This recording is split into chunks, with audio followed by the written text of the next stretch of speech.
It's 5 p.m. I'll go ahead and call this meeting to order. If y'all like to take your seats, I'm going to remind everyone, Councilmember Torkson, to shut your phones off or to silence your phones to make it a little bit more enjoyable for us here for the next hour or so, however long we're going to be here for this study session. It's October 8th, 2024. I'll call this meeting to order. We just have one item on our study session tonight, presentation and discussion on the meet and confer process with Gilbert Police and Fire Labor Associations. Who's kicking off tonight? Patrick, is that you? Hi, thank you, Mayor. Yes, Thanks. Mayor, members of the council, thank you. So tonight is a follow-up to the earlier study session we had on this topic, and the purpose for tonight is to provide the answers to the questions that were provided to staff and the labor associations, and then answer any additional questions you may have that comes up as part of our dialogue. First up, I'll have Shay come up from Gilbert Fire, and he's got a short presentation he's going to walk you through. We also have Dakota present from GPLA that is here. He does not have a presentation, but he's happy to answer any questions you may have for him. And then when they're done, we'll start off with Nathan Williams, have him come up and walk through some of the demographic data, and then roll right into additional discussion and presentations from Kelly and our two chiefs. Okay, I'm going to say this out loud. I hope the presentations are minimal so that we can actually get a chance to answer questions, ask and have questions answered tonight. That's my goal. Okay, just saying it. You look nice in your second suit, Shay. Thank you very much. Two meetings in a row. Yeah, I appreciate you being so dressed up. Well, thanks. I'm gonna confess something. I'm actually wearing jeans. I don't think I've ever done that for a council meeting before because I don't think it's appropriate. We couldn't know. But it's one item for a study session, so Yeah. thank you for being here, and it's all yours. Well, thank you guys for having me. This is obviously an incredibly important topic for us. So the presentation that I have is really not going to focus so much as to the answers to the questions, because I believe we really dove into those in the business case that I presented to you guys last week. But my presentation is just a short, essentially talking about some of the points that we weren't able to bring back up because we ran out of time. So some of the topics that we discussed in the last study session. But some of the items I want to address, kind of starting out with some of the things that the people team presented. We talked about post-retirement benefits.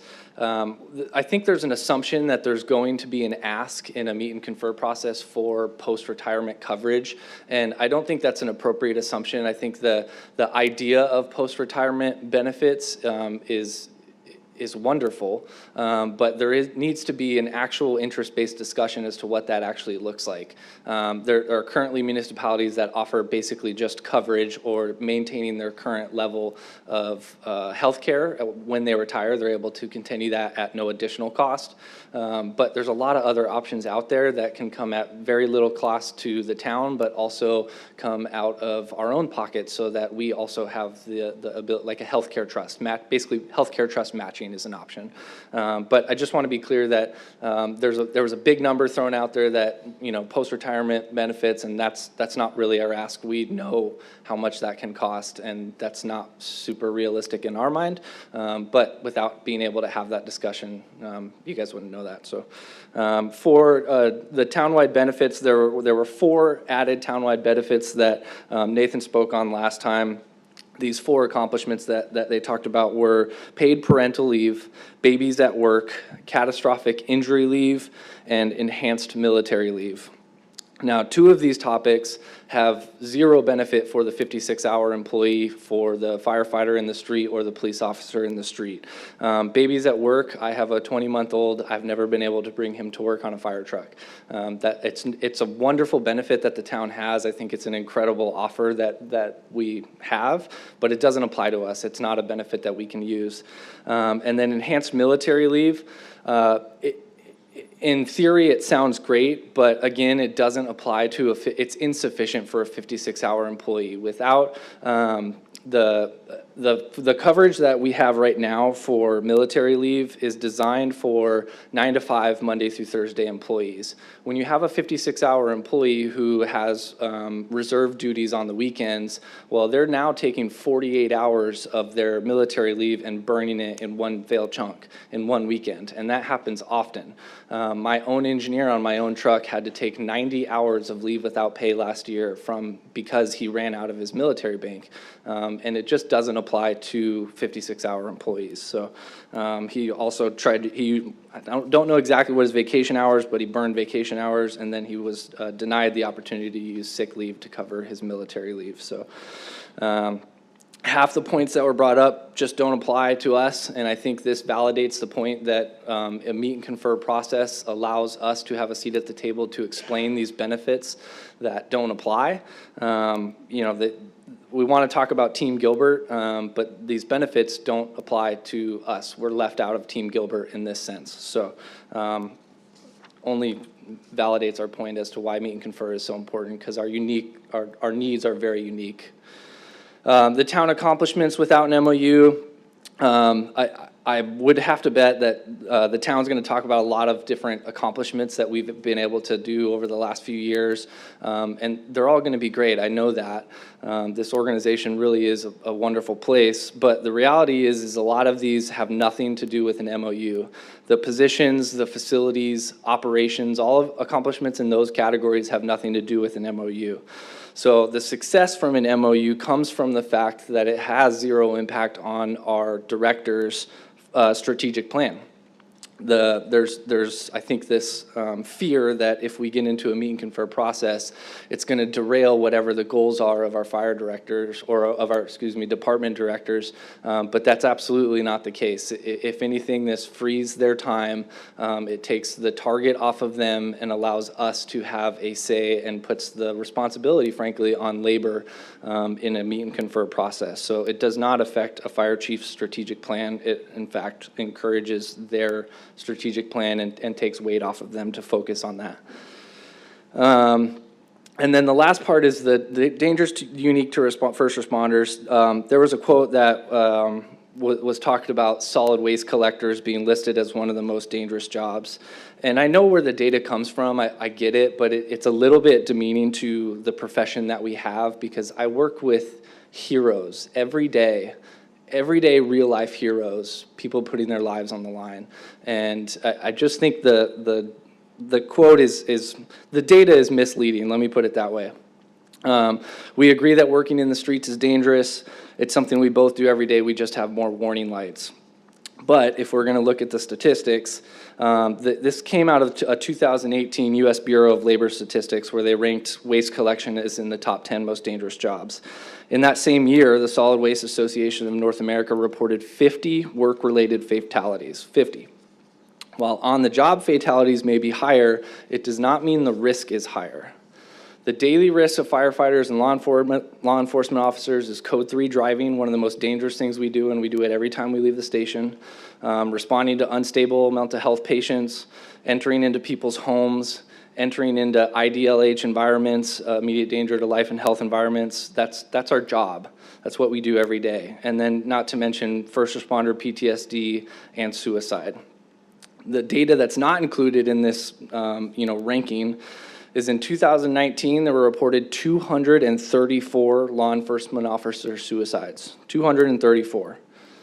In 2019 to 2023, there was a reported 100 to 200 firefighter suicides, and really there's a need to focus on the data collection on that point because it just doesn't exist right now. And then, not to mention cancer.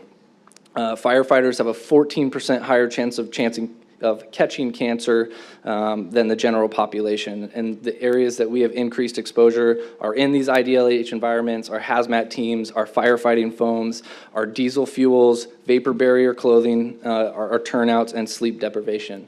We face all of those every single day. We are making strides as an organization to reduce our cancer risk, but we need to be better. And then the last data point here is that in 2021, waste collection workers totaled 79,000 employees nationwide. Approximately 75% of those employees had a work-related injury or illness, so that's about 59,000 injuries. The U.S. Fire Administration in 2020 reported 23,075 injuries from fireground operations alone. If you remember in the business case that I presented to you guys last week, fire is less than 25% of our call volume, and fire has roughly 40% of the reported injuries as waste collection and only 25% of our hazardous work environment. Moving on, we will talk about some of the fire department accomplishments. We had sworn top-out pay, expanded cancer screening, increased vacation max, and 4896. Sworn top-out pay was a really great benefit and really a morale booster, so that was a great thing. Expanded cancer screening. Again, this is an area where we just need to be better. We have made strides, but we can do better. The fire department had one cancer claim that has already been taken effect. That was $2 million, and we have 2 more coming. 2 guys that are finishing treatment right now or just finishing. So that's a pretty large number. And the enhanced screening that we have, none of those cancers were found in our physicals. We need to do better. It's not a problem. We have tools, and the tools are great, and we're grateful for them, but we need to be better. And a seat at the table will allow us to discuss some of the benefits of certain types of tests and other resources. 4896 was a huge accomplishment for us as an organization and the town, and the people in the streets. We feel it. The data was there for us to move to it, and it's been a wonderful thing. And the reality is the very steps and principles that we use to come to this conclusion are the very same things that we would use in a meet and confer process. It was a committee that spent a year developing a proposal, and we presented that proposal to town management, and ultimately that was accepted. Those are the very same principles that meet and confer will bring. Only the workload is done by labor for essentially every point.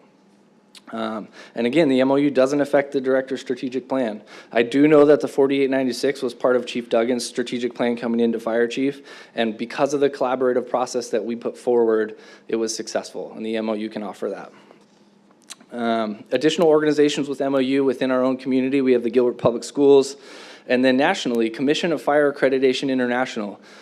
This is the board that was in town last week that we were presenting to receive our accreditation accolades. The very board that we are trying to appeal to represent how great this organization is, they have an MOU with the IAFF, and that says to have labor involvement. The reason why they have an MOU is because we know it is an effective process.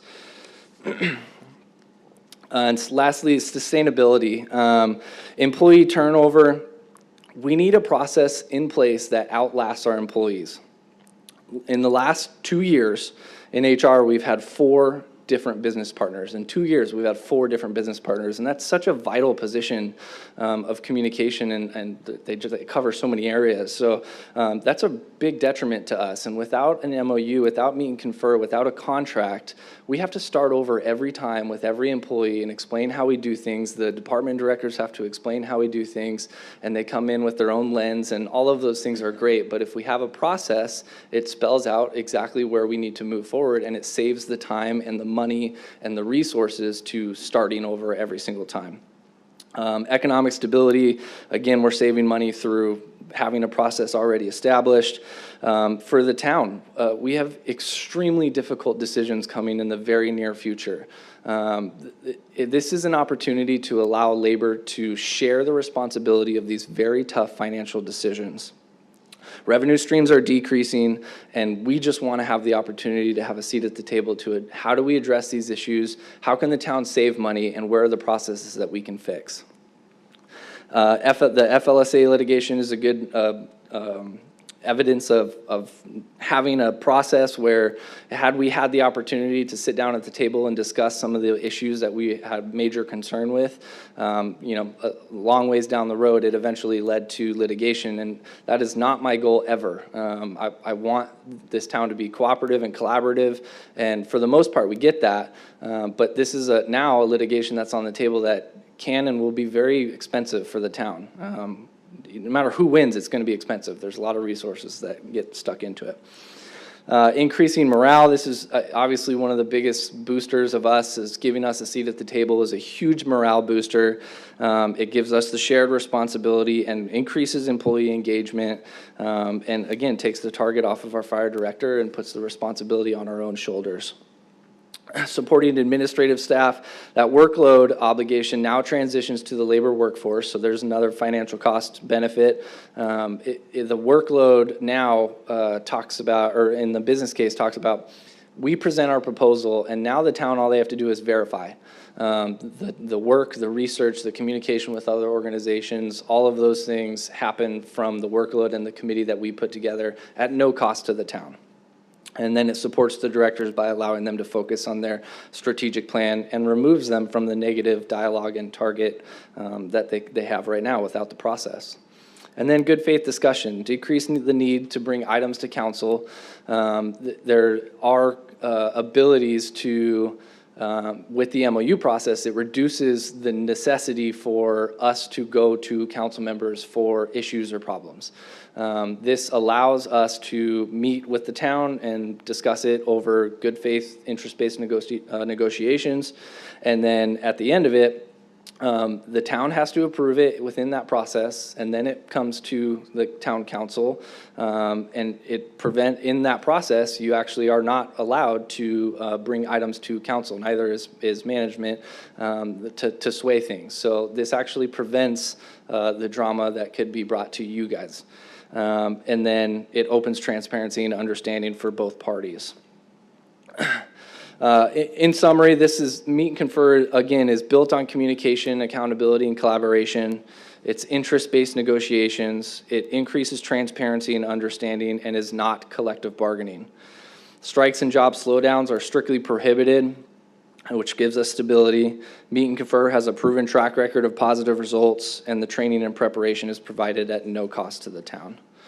So the question was posed, what are we currently doing wrong?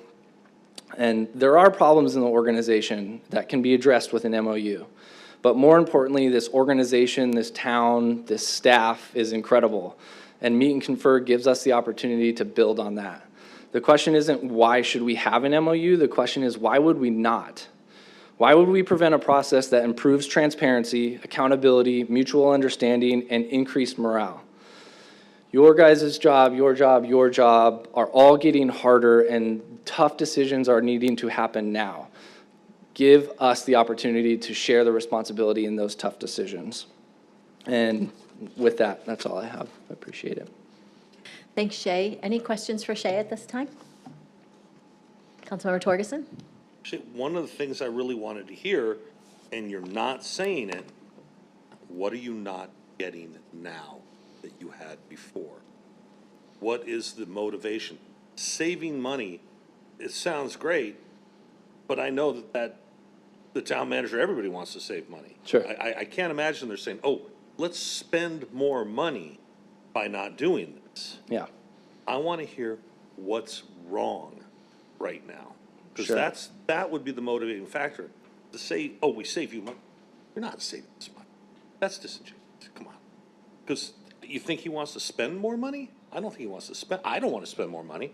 If it's cheaper, it's great. Sure. You show me that I'm saving. I want to know what's not happening, what's not being heard. What is the issue that's motivating this to come?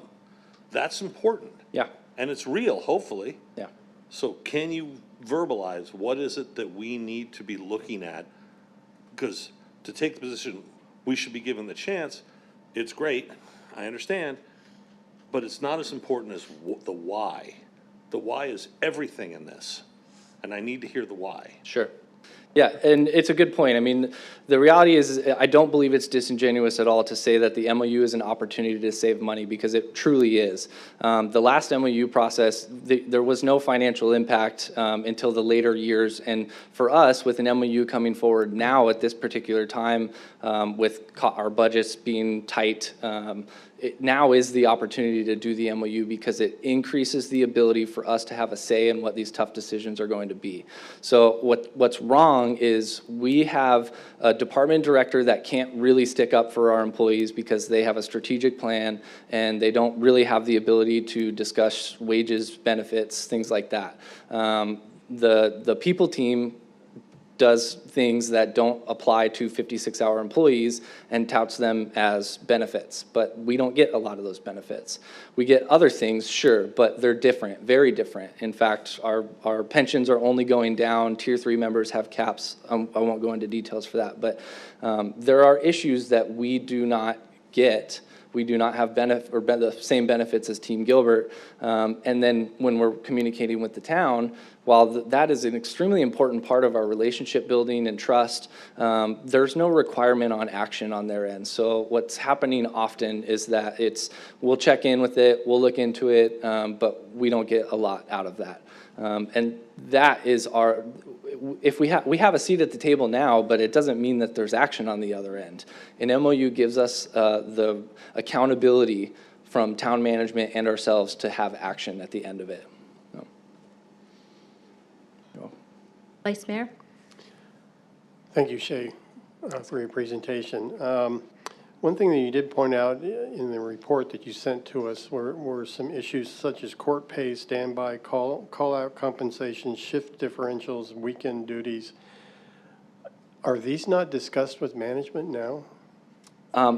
Vice Mayor Anderson, yeah, I'll defer that to Dakota. Dakota is the president of GPLA. Okay. But when he comes up, and if you guys have questions for PD specifically and PD labor, he'll be able to address those Thank issues you. specifically. Thank you.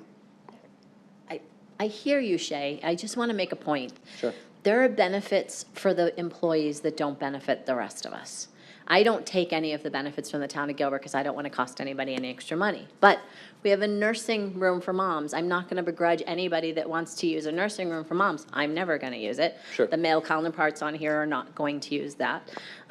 So they think that when it comes to PD and fire, I understand that you have different needs, but I want to hear what those needs are that aren't being met. And I think it was kind of what Councilmember Torkerson's question was. Sure. And I know Councilmember Tilke had asked that question, sorry, pointed above because she's virtual. She's joining us virtually. So I want to hear something, and you just said, we talked to management, we asked them for things, we'll go look into it. I have a seat at the table, and I don't feel like I get my way either. I see you on that. Sure. But what is something specific that you can point to that police and/or fire have not been able to achieve that we can actually look at that's a real substantial issue?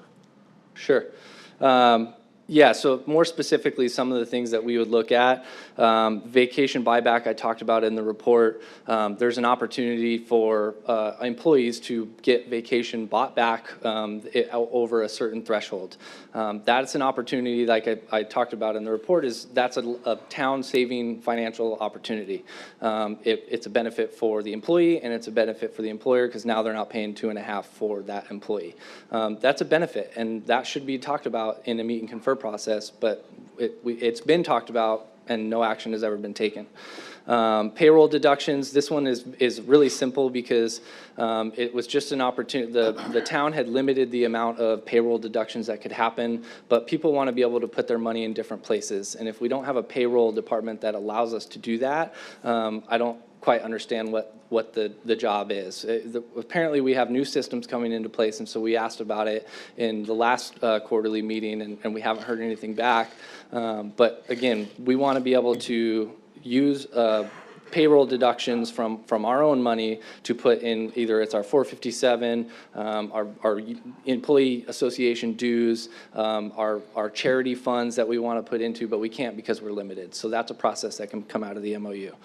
Promotional processes, there's some issues with management kind of stepping in and making decisions that weren't a part of the labor management process that we built, and we don't believe that that's appropriate. We believe that there was a management component and a labor component that built our promotional process, and the list that was produced out of that process should have remained, and it didn't, and I don't believe that that's appropriate either. Transparency with annual surveys. We don't get the whole package of what these surveys said. I know there were a lot of particular inputs on a particular subject that did not appear in the report back that we got to us, but we don't have the transparency to see the whole survey results. That would be something that can come out of a meet and confer. There's a lot of different kind of random benefits where there's an opportunity to work overtime for vacation hours in lieu of pay. Just something that's kind of out of the box thinking that some departments do. Healthcare trust matching is a huge one. That is an opportunity where we can have some form of post-retirement benefit. And it requires us to put in our money on our end in order for the town to match it. $0 means $0. But if we put in whatever the max would be from my own end, the town could match that. There's our post-retirement benefits. And then the big one is raising class and compensation. If there is a financial cost here, and we know that, but if we want to continue to be able to recruit the best people in the valley, we need to pay better than what we do now. Right now, we're paid lower than half the valley.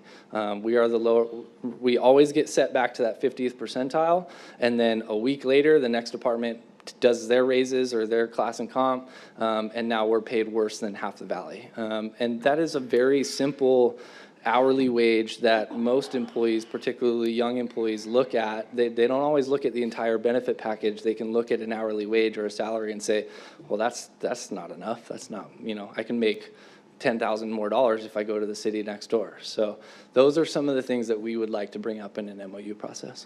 Thank you for the actual items. You're welcome. I appreciate it. Yeah. Councilmember Bongiovanni. Thank you, Mayor. Shay, let me see if I understand this correctly. You mentioned in your speech here about if we do not have an MOU, that you guys can meet directly with us and discuss issues. It's my understanding right now we have no MOU. Correct. Do you know, and I'm not going to ask you directly, but do you know of any employees that have been admonished for speaking directly to any council member up here? If you want me to answer that question, the answer is yes. It was an unfortunate circumstance where there was a mutual understanding between myself and council member, and we got to a point where we had common ground, and that was tough to get to that point, but that's what interest-based negotiations or interest-based discussions are. And we finally got to that point, and I understood where this council member was coming from, where I was coming from, and the response that we got from town management was that we went around the labor management process. And it was unfortunate because we, as an association, we are a political organization that there's no way of getting around that. But more importantly, I'm bringing items to council because I have concern and care for my employees. And if we can't do that, then what am I here for? So with an MOU, that wouldn't be allowed, but it's allowed now, It is allowed now, correct, yeah. and people were still admonished for it. Correct, and with an MOU process, it actually prevents or forbids, rather is probably the better word, for any labor association or employee group to bring items to council to try to sway them in anticipation for the approval of the MOU. Great, thank you. You're welcome. Councilmember Torgerson. So it was actually, you were participating in the way it's supposed to be without an MOU and admonished as though there was an MOU? I would consider that a correct portrayal. Thank you. Any other questions at this time? Councilmember Tilke, Councilmember Kaprowski. I'll wait, Mayor. Thank you. Okay, Shay, thank you. Thank you all very much. Reserving the right to call you back at any time, okay? Next up, Patrick. Okay, thank you, Mayor. I'll ask Nathan Williams to come up, and he will walk through, this presentation runs along the, Vice Mayor had a question for PD. Vice Mayor Kaprowski has a question for PD. Vice Mayor Oh, Anderson had a question for PD. Vice Mayor Anderson had a question for PD. Oh, you did. Do you want Dakota to come up and answer that, or do you want to wait? Okay, thank you. Thanks, Dakota. Okay. Nathan, Okay. you're up. Okay, and Nathan's going to run through, again, this presentation just runs along the lines of the questions that were asked, so it'll be Nathan, Kelly Fost, and our two chiefs, and then we'll open it up for any additional questions or dialogue you may like to have. Thank you. Thank you, Patrick. Mayor Peterson, members of council, thank you for the opportunity. Just to clarify, our town manager told me I could dress more casually, and then Shay outdid me with his suit tonight, so, you know, I'm nothing but regrets at this point. He has one-upped us all tonight. I wanted to, first off, I want to thank and continue to thank Shay and Dakota and members of both our police and fire, labor associations, and our overall workforce for their continued work on this. I know it is no easy task. I know that they are probably, this probably creates a lot of nerves. It does for me, and I think I've had to do this a few more times than Shay has, but he does a great job and represents his association and his coworkers well. I do want to take a moment to address a few things that he brought up, because I think, you know, as he mentioned, we ran short last time, and he brought up some great points in response to some of the items that were shared. I want to first off, he mentioned, I may be misquoting, but I think the gist is still there, that he mentioned babies at work as unusable for sworn. This is a program that we've been very proud of here in Gilbert for the past 5 or more years. The opportunity, or I think actually more, 6 or 7 years. As I mentioned in the presentation, this has had national renown. There's been a lot of cities that have made an effort to mimic or create a program similar. And we're excited to announce, actually, we have a firefighter that's participating currently. We've had a number of police officers who have also been able to participate in this program. And we certainly recognize that the nature of the schedule, the field assignments, the work that many of our first responders and then many of our employees across our workforce may be involved in may make it difficult to participate in some of these programs. However, I do think that our chiefs within police and fire and our directors across our departments make every possible effort to accommodate and allow for employees to take advantage of any benefit program that we offer for the town. The other mention was the military leave program. As I mentioned in my presentation, we have an expanded supplemental military leave program that is far above and beyond what the federal government mandates employers to provide. And as I mentioned in my presentation, this is most utilized by our sworn personnel, because that tends to be where our highest percentage of active and former military members are employed within the town. And so we are, again, very proud that they've been able to participate in this program. Next, I want to mention the difficulties and the danger of the job. I certainly did not mean to demean our first responders when I talked about the solid waste operator position being one of the more dangerous positions in the country. Shay is absolutely right, and I have the utmost respect, and I think our organization has the utmost respect for what our first responders do, how they put their lives on the line, the danger and harm that can befall them in the variety of ways that they carry out their duties each day. And I think our chiefs will do a great job of presenting how we've invested and put time and energy and a lot of resources into being mindful of that and doing everything in our power to support and help. So, without further ado, I'll jump into a few talking points. And as a reminder, we have several slides here. We're going to try to be brief and concise per mayor's request.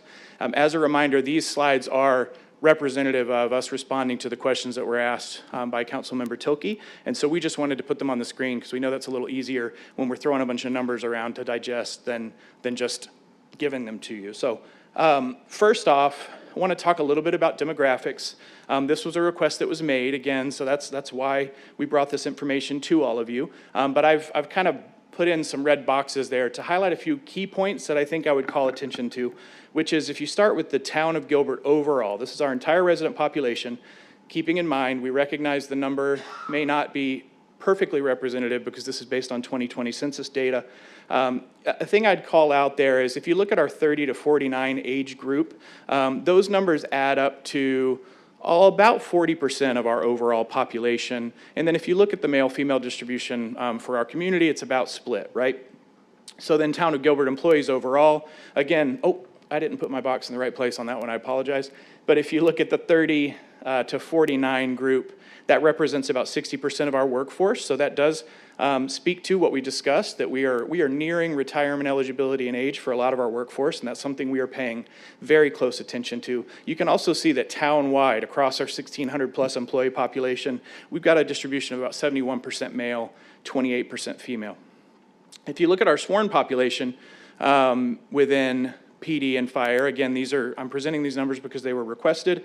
That 30 to 49 age group represents about 62% for fire, and that is a demographic that's about 94% male, a little over 5% female, and then our police represents, or that's about a 70% chunk of the population in that age group, with about 89% male, 10% female.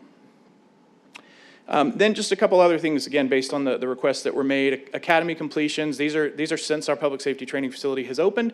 You can see down at the bottom there that we've had about 51 graduate from our fire academy classes, and about 56 graduate from our PD academy classes. So, sorry, I'm going quickly just because I want to make sure I give plenty of time for question and comment. I'll turn your attention on this one for PD and fire department growth, kind of just to the bottom of the table. I wouldn't worry about all the numbers in front of you there, but if you look at the bottom, we've added about 100 positions overall to our fire department since 2013, which is about a 50% department growth. We've added 155 positions to our police department, representing about 45% department growth. So again, a lot of attention, a lot of resources allocated into these departments. And I think I'm going to be turning it over to Kelly Fost to take you through some of the complicated numbers I don't understand. Nope, these are pretty simple, straightforward ones. Thank you, Nathan. Couple pieces of information that give background on the budget side. So this one talks about all of the departments in the general fund, which is where a bulk of our tax investment goes. Fire is about 21% of that, police about 37%, and then all of the other departments, legal, IT, HR, any of those support departments are the other 42%. So a bulk of the investment from the town's tax dollars goes to our police and fire departments. Since 2018, this is a breakdown of the new budget requests that have been approved through the budget process, the ongoing in orange and the one-time in blue. It adds up, if you just add the total dollar amount, about $19 million over those course of years. This one's for fire. Also about $19 million over the course of years for police. But with the ongoing money, you remake that investment. Once you approve it, every year after that, you continue to make that investment. So total dollar amount of investment just for the new things since fiscal year 2018 is $95 million of investment of town money towards police and fire, additional in those years. So a great amount of investment into our public safety. With that, I'll turn it over to Chief for some more information. Thank you. Mayor, Council, Mike Sloberg, Gilbert Police Chief. As Kelly just mentioned, investments in public safety. I've been with the department just over 7 years, about 7.5 years now. And when I first got here, we were just starting. You had been working for about 8 to 10 years on a public safety training facility. I had the pleasure of stepping right into that when I started here. And that has continued throughout the 7+ years that I've been here. Our public safety training facility was instrumental as we talked about the growth and we talked about the attrition, that we saw the forecast of what was coming, and knowing that that was being compounded by influence outside of our department with academies, both PD and fire, and resources available for training. So the town and council and management working together to make sure that that was brought forth to the community for a vote. And we did have a great partnership with labor in educating our voters of the need for that facility. And that has continued on to our Public Safety Dispatch Center, and also what we recently finished with our primary Emergency Operations Center. Those combined over $90 million of investments in public safety for our community. Investing in our first responders, again, in addition to the buildings, the CIP projects that we've done and those that we're looking at, this provides you with an overview, just short of $25 million of investments, not only in personnel, but in technology, equipment, and the majority, we pulled out, this isn't everything. This is everything that we identified that was geared towards the safety of our firefighters and our police officers. Everything from ballistic shields, ballistic panels in our cars, improved technology, our radios, our peer support, additional positions, wellness, our canine, our peer support canine that we've had 2 now. Fire has 1 as well. So these are investments that we have made not only in our people, but in technology and equipment to make sure that they are safe. And some of these also benefit our professional staff as well as our sworn. Applications. Rob?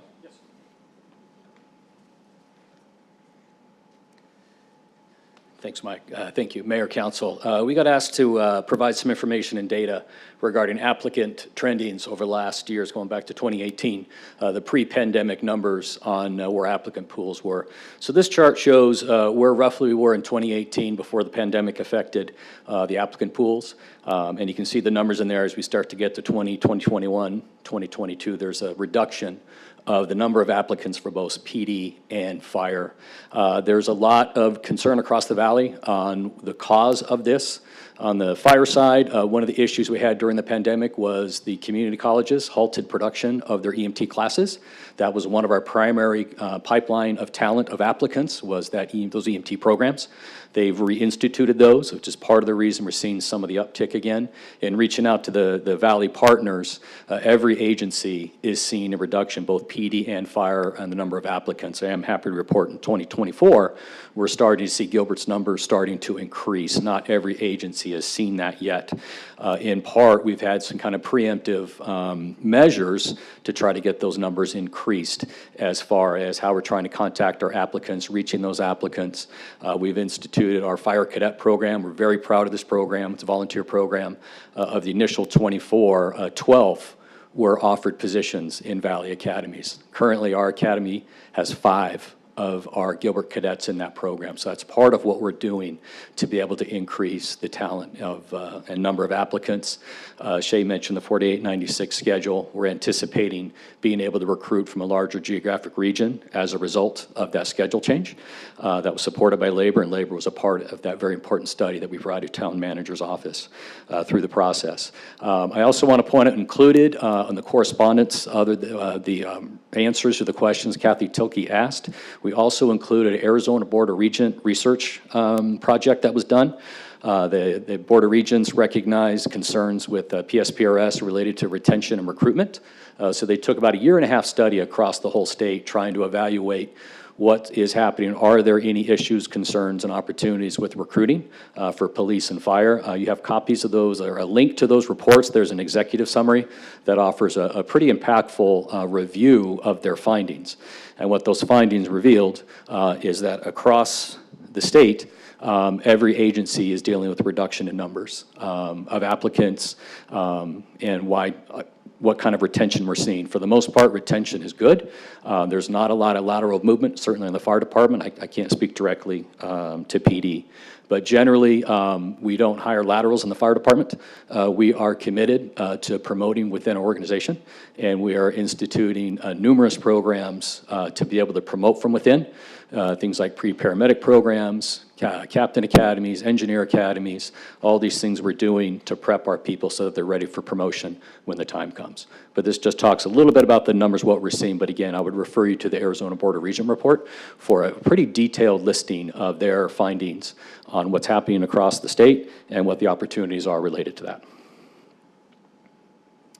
We were also asked to provide historical data going back to 2020 on hires and separation. This chart just kind of outlines the comings and goings, so to speak, within PD and fire. And just noteworthy numbers, departments are still continuing to grow. And what we'll notice predominantly is that we still have more people coming to work for the Gilbert Fire Department and police departments than those that are separating. Whether through retirement or other means. So this just kind of highlights those numbers there that we were asked to provide. But again, I would like to highlight that we still have an increase in number of applicants interested in working for both Gilbert PD and fire. This last slide we were asked to provide shows the difference in costing through the years between we were asked to provide from fiscal year 13.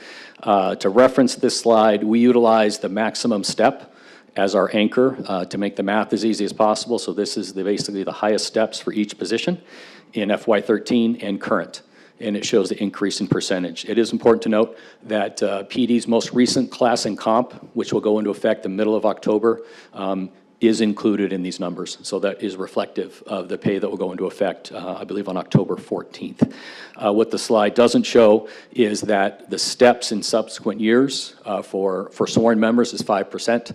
So during these, conceivably, if you weren't topped out, each firefighter police officer for their pay for performance would get an additional 5% until they hit the top of that pay range. A little different system than the pay for performance for our civilian staff. This is a very long quote. It's relevant, recent. I'll kind of highlight this. This was from our, Shay mentioned this, Center for Public Safety Excellence. They were out doing their site visit. And a great group of people came and looked at our facilities, talked to a lot of our members and leaders in the department, a labor group. Shay got to meet with the peer assessor as well, and I know it was rewarding for him. So just to kind of highlight some of the positives. The lead assessor for this for the CPSC that handled our assessment has done over 36 of these. And as you can see, the words on here basically highlight, sometimes we live in a bubble. This is my, kind of commentary on this, and we don't always kind of see us for ourselves, and we lack perspective because maybe we haven't seen what else is out there. And it was really refreshing to see that this is a group of professionals that travels across the country, evaluates departments in a very data-driven way, looks at fire stations, looks at apparatus, talks to the division managers responsible for running their divisions, and had glowing recommendations based upon our apparatus equipment being state-of-the-art, but also noticing that the Gilbert Fire Department team represented that and appreciated that. Everyone they talked to was appreciative of the commitment this council has shown over the years. So this is just kind of a nice thing to see. It's relevant and current that we have, that sometimes it's nice to get some outside perspective from someone that's impartial to tell you, you know what, your group's doing pretty good. You got great facilities, great support from council, great town management, great employees doing a good job every day. So this was just a nice recent attaboy that we thought we'd kind of finish up the presentation for, to kind of highlight the great work that our labor group does every day in the field 24/7. With that, is all of our presentation. I hope it was brief enough for you, Mayor. And we'll take any questions in whatever order Mayor and Council decides. Thanks, Chief.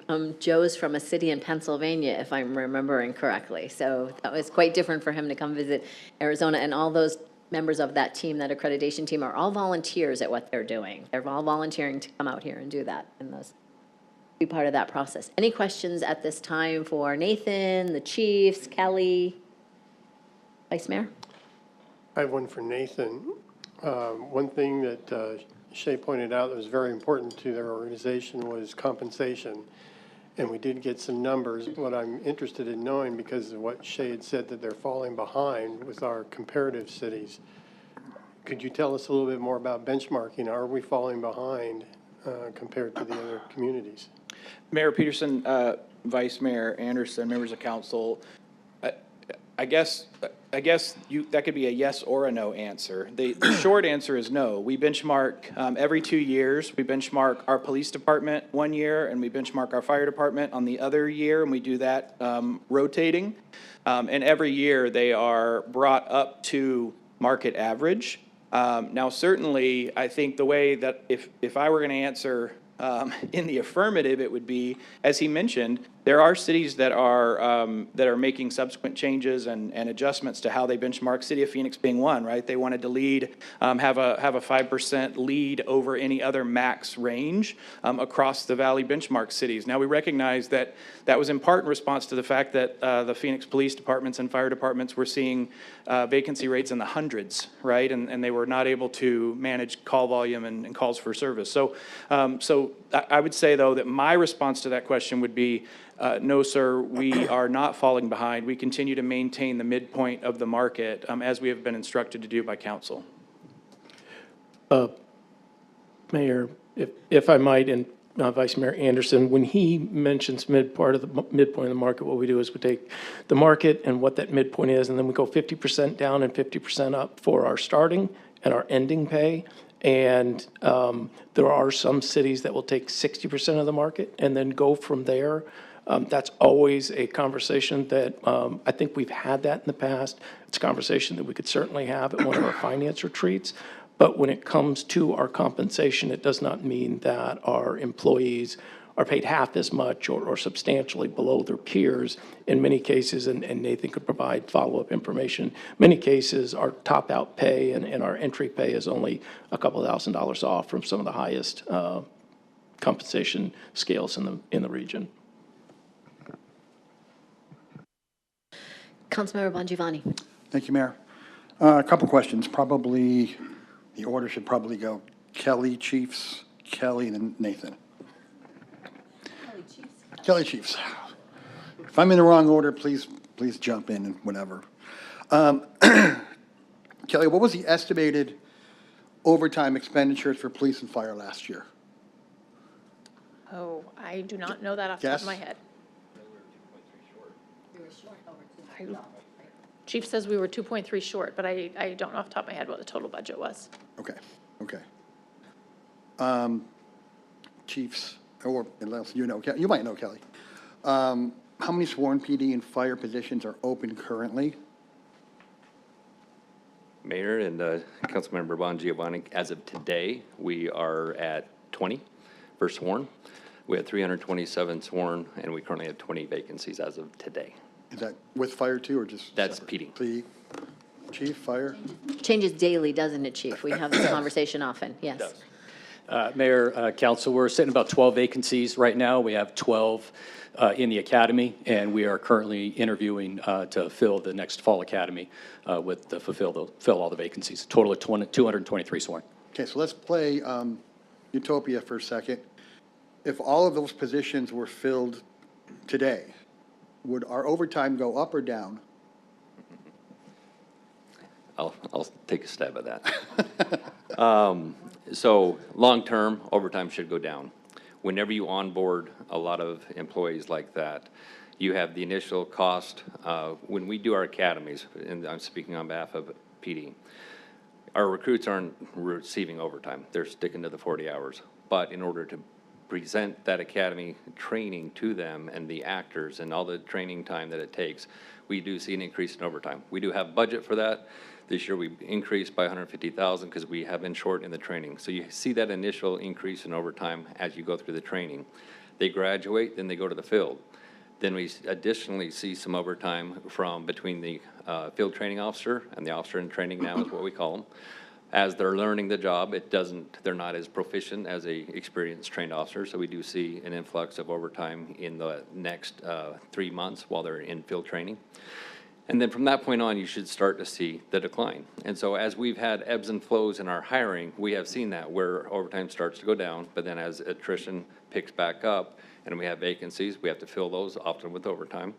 We hire to replace those we lost. That overtime continues to grow until those individuals come out of training, which is 9 months later, and so then it starts to come back down. So it's cyclical. It comes up, it goes down. The other point I was going to add is how quickly it can change. We do have authorization to overhire by 10 police officers for PD, knowing that it does take 1 year, roughly, for between hiring and in the academy and field training to get them solo status. And so for I think it's since 2018, 2019, we've been authorized to overhire by 10, knowing that we rarely get into that. But for almost a year, for most of 23, we were overhired by 10. Now, 9, 10 months later, we're down 20. That's how quickly it can change. A year ago, we were fat and happy, so to speak. Everyone was jealous in the valley. That quickly changed. Now we're kind of in the norm of what the valley is as opposed to being ahead. So it ebbs and flows, and with that, your overtime comes and goes as well. So do we have any data about when a fireman or a policeman leave? Do we have any data as to, did they go to another department and they got paid more? As far as someone lateraling over for pay? Yeah. So we do exit surveys. Recently, we've had about 3 that have left for other departments, 1 for out of state, 2 for valley agencies. That's been a bit of a rarity for us. We've been taking from others as opposed to losing individuals. Usually when we do lose, it's out of state. We, and like I said, had 2 recently, but normally we're taking from others. As Chief Duggan mentioned, they do not take laterals on the fire side. That is a key component to our hiring. Is we every 6 months do our academy, and we try to get 15 to 20 in that class. But then we still have to supplement that with laterals. We continue throughout the academy, but we try to hire the 15 to 20 for the academy, and in between academies, try to hire another 10 or so. So with attrition, it again ebbs and flows on the actual number. We have started with 7 in this academy class. We only had 5 in the prior one. You saw from the numbers, some classes we had up to 25.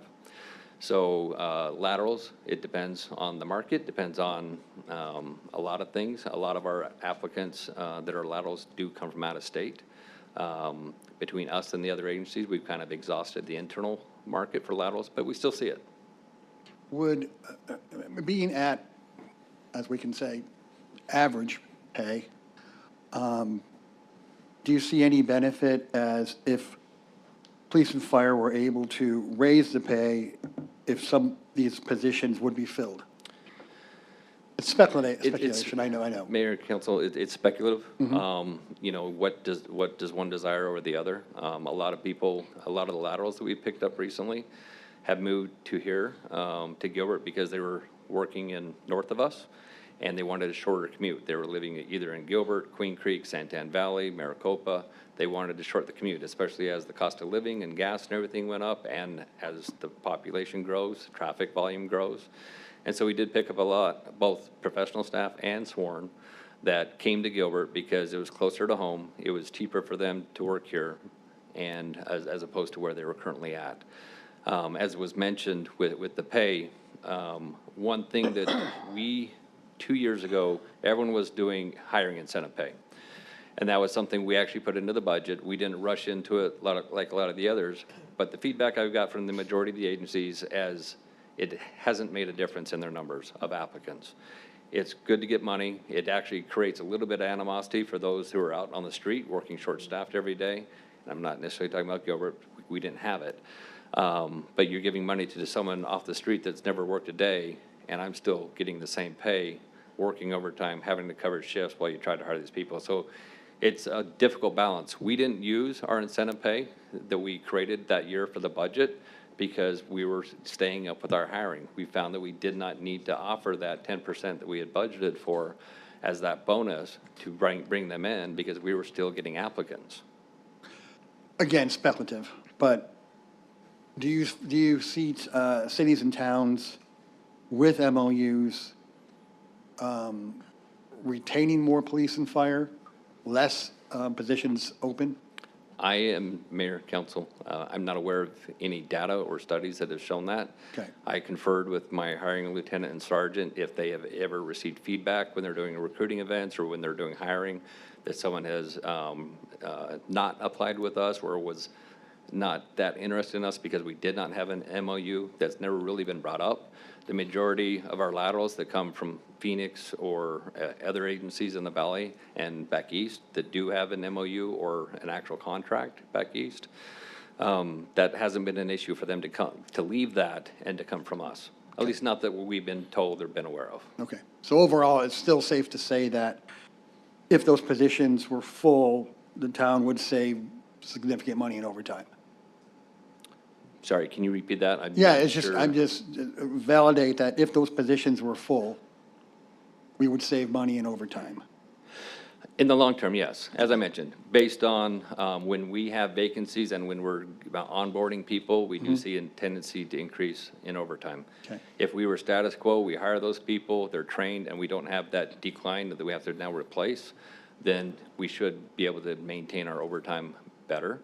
The unknowns of attrition coupled with FMLA, military leave, on-duty injuries, off-duty injuries. Roughly, we have about 10% of our employees at any given time that are out for one reason or the other. Okay, one more question. A citizen asked me to ask this. I didn't know the answer, so. Let's say a policeman is under investigation for something, does an MOU actually protect that person, that police officer, more, less, or the same with that investigative process? So, Mayor and Councilmember Bongiovanni, with police officers, there is the Arizona Police Officer Bill of Rights, which by statute dictates what rules we must follow when doing an internal investigation on our sworn employees. And so that dictates the rules. An MOU, you could have the potential to add additional rules if both sides agree to that. We follow the state law, and that's what we're required to do, and what we do currently. An MOU would not change that unless it was agreed upon to add additional rules one way or the other. But we cannot reduce the rights provided by the POBR, Police Officer Bill of Rights. Awesome. Thank you. I appreciate your time. Chief. Nathan, I'll save one for you later. Chief, overtime's also situational, like we saw this year with teen violence. Yes. So yes. it's a situational here in Gilbert, that something that we can't predict is going to happen. Correct, Mayor. There's a lot of factors that factor into our overtime. We look at our 3-year averages when we do our zero-based. We try to adjust that based on those trends, but there are things that at times are out of our hands. Thank you. Councilmember Torgerson. One thing is that 6 weeks ago or so, I spoke with Patrick about overtime police and fire, and he's going to put something together because it's become a very large number it's palpable when you read through the budget. And I'm assuming at some point you're going to bring something back to me, and I want to share it with you because I want to look at it and see where something's failing. It's a big number. Something's failing. It could be just new hires. It could be a lot of things, but the number is egregious. But I did want to ask Nathan a couple questions. I'll go back up. I just like picking on Nathan, so that's why. But you pick on yourself too, so it's easy. Right. I'm not sitting here advocating what number something should be, but I think to not hear what people are saying when they're benchmarked at the 50% number, their 50% number at that moment, they are never higher than 50%. In fact, the minute anybody makes a move, even the lowest guy makes a small move, it puts them under that number. So they are momentarily at 50%. They're probably running 45 to whatever the minute somebody else comes up. That's how numbers work. If you've set a number for 2 years, everybody beneath moves up, you're moving down on the scale. Your number's not moving down, but your scale is moving down. So I think there's some sensitivity needs to be played for that, because you're telling people they're not seeing what they're actually seeing. And it's like, it's not a Jedi mind trick, they're seeing it. So I'm not gonna advocate a number for you, but I'm saying that to say that is, as a numbers person, I look at it and go, well, that's not really true. You bounce off that 50% the minute anyone in the valley makes a change. You pointed something out about how police and fire had grown since 2010, but that doesn't seem to be in proportion to the population. Our FTEs per 1,000 are lower in police and fire than they were in 2010. Am I not correct? Mayor, council member, I'm not 100% sure about the number per resident. I would trust your math. I do believe that the numbers that are set today are based on a sort of an officer per resident number, and that's how those numbers are budgeted. But. Right, Mayor. I just wanted to point that because we talk about this growth, but we're not talking about the underlying, the foundation that it's based on. And it's not that I'm unsatisfied with the number of officers or firemen, but to not recognize that we're doing more with less. Mayor, Councilmember Torgerson, if I could ask our chiefs to come up, it's not that simple in an officer per 1,000 equation. They run some very sophisticated projections when it comes to manpower analysis and needs, and I'd ask each one of them to address how they approach that. Mayor, Councilmember Torgerson, as mentioned, we do have a complex system we use called Corona Solutions that we help dictate how many police officers we have, and that's based on miles per square, miles of roads, number of officers, our population, our historical calls for service. There's, I can't remember, probably 30 different factors that we put in there. But I'll give you the example of our very comparable cities by size, Chandler and Glendale. We're just slightly bigger than both of them, depending on which, we'll just go with the numbers. You just said we're bigger than Chandler, I'll We're take it. bigger in Chandler, Yeah. I think, by about 3,000, depending on which way you look. And they, I believe they're about 40 officers more than us. And you look at Glendale, which is actually a little bit smaller than both of us. If I remember their numbers correctly, they're about 150 more officers than us. Our 2023 crimes per thousand, I'm going off my memory, I believe we're at 11.2 now with Gilbert. Chandler was roughly 18.2-ish crimes per thousand. Glendale, if I remember correctly, was around 28 or 30 crimes per thousand. So the stat that you hear of officers per thousand, there's numerous factors. You can't just use that one. In fact, there was legislation a few years ago that proposed a mandate of meeting that quota of a certain number of officers per thousand. And it was defeated because every community is different, every need is different, and the crime is different. The crime and the population dictates the needs from the police department, fire department on what those needs are. And so hopefully that answers your question why we don't use that number. And in fact, I'd have to do the math to see where we have 327 officers, so if someone wants to do the math, we're just under one, because we're 287,000 population, 288,000 maybe? 288. 290. And Glendale is, Do I hear just so 291? just so you know, we'll just keep bidding it, it's okay. I say 288,661 because Kevin Harkey said 288,660, so that would make us a little bit bigger.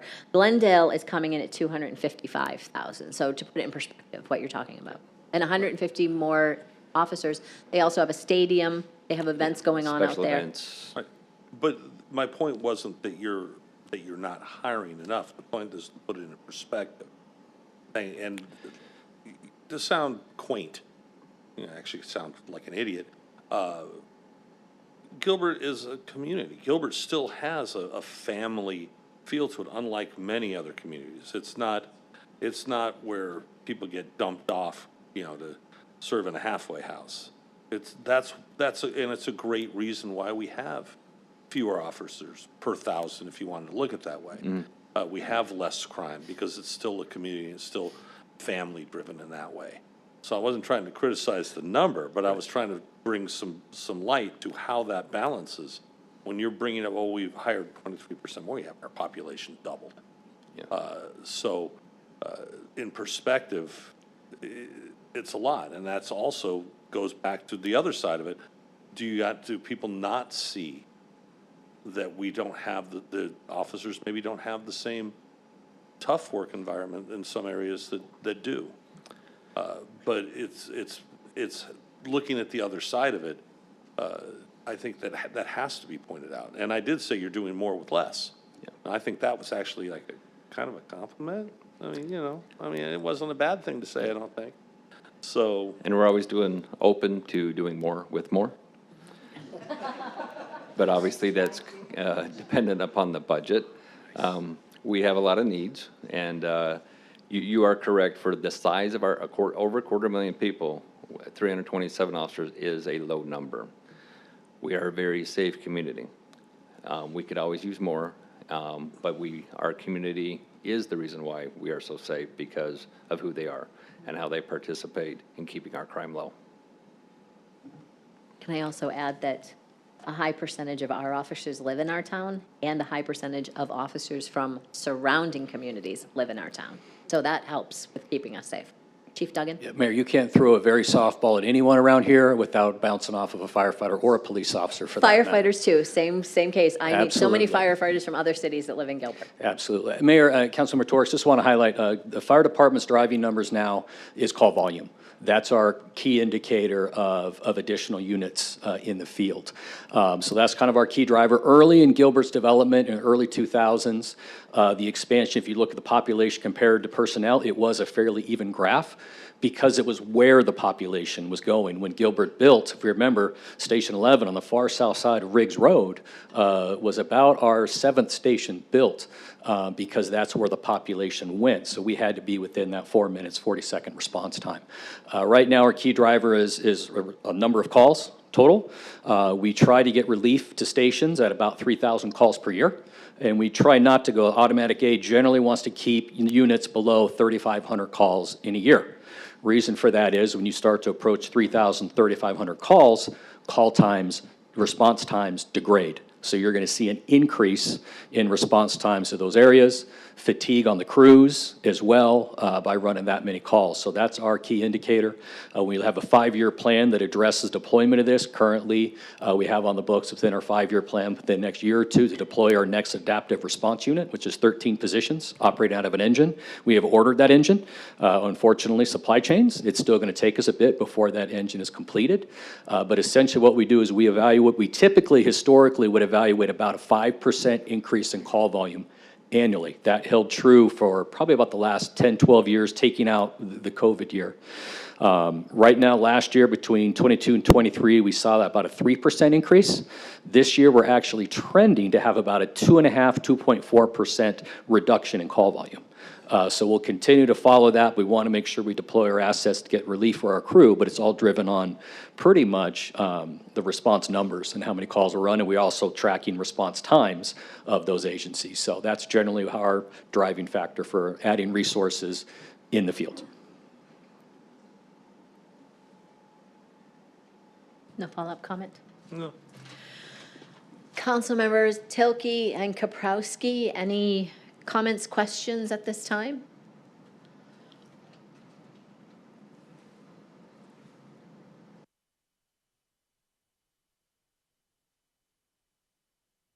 Did we lose them? Judy? Mayor, I'm here. I think Councilmember Kaprowski's trying to get on, but I don't think we could hear her. Thank you. Do you have anything, Councilmember Tilke? I can go ahead while we figure that out. Thank you, Mayor. Can you hear me okay? Yes, ma'am. Perfectly. Oh, thanks. First, I just wanted to apologize for having to call in. This trip was scheduled when the council asked for the study session, and I didn't want to say no to the study session. I appreciate that we're having this conversation in the public, and my hope is that we can put this to rest and move on after tonight. I want to thank Dakota and Shay for meeting with me, and I just wanted to note that they are true gentlemen, professionals, and very kind, and it's evident that they care about our community and doing what's best for their members. And I really appreciated, we spent quite a bit of time talking through a lot of the issues that they responded to. I don't really have any questions, and so I don't want to get ahead of myself. I mean, I have some suggestions of what we could be doing, but I don't know if this is the right time, Mayor. Okay, thank you. Appreciate it. Thanks for the comments. Did Councilmember Kaprowski, was she able to get on? Judy, do you? Mayor Peterson, she did unmute, but I didn't hear anything, so trying to kind of troubleshoot and see. Is she on Teams with you? Would she be able to maybe even type a question to you possibly if she's connected? Mayor? Yes. Excuse me. I just got a text from Councilmember Kaprowski. She doesn't have any questions as they've all been asked and answered at this time. Thank you. Thank you for translating for us, Councilmember Tilke. Appreciate it. I don't have Teams open in front of me, so I can't see any of that going on. Vice Mayor Anderson.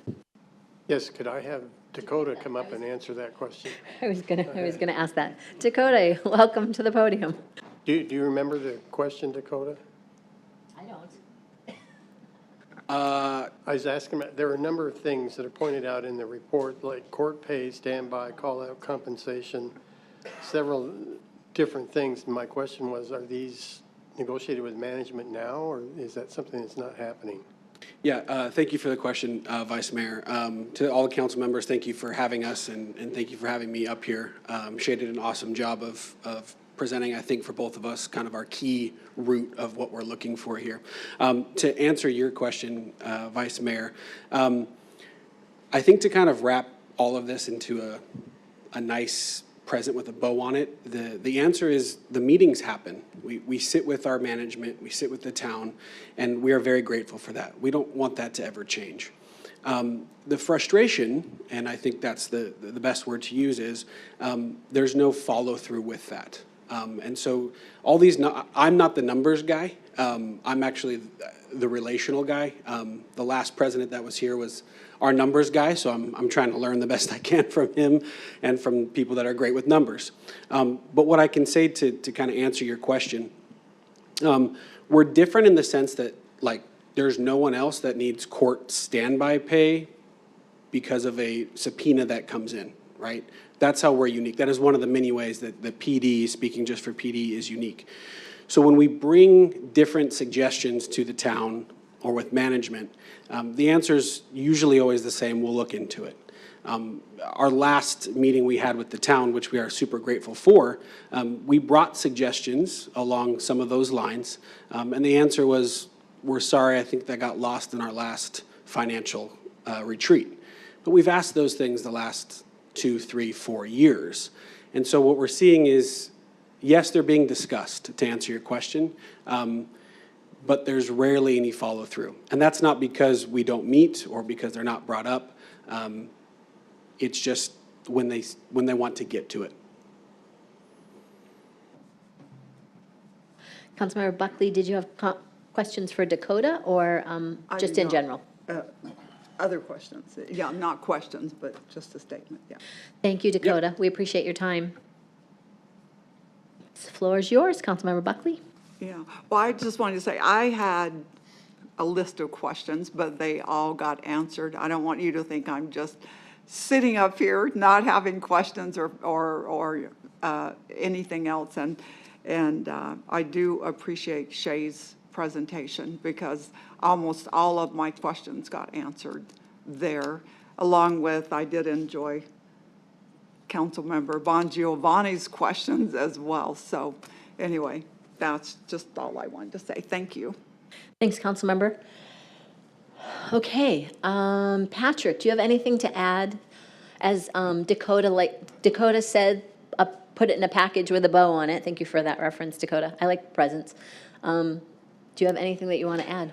Mayor, just if there's any additional questions, I know the chiefs provided some additional information to you today via email. If there's any questions on any of that material, please do feel free to reach out to the chiefs directly if you want any clarification or want to talk through anything.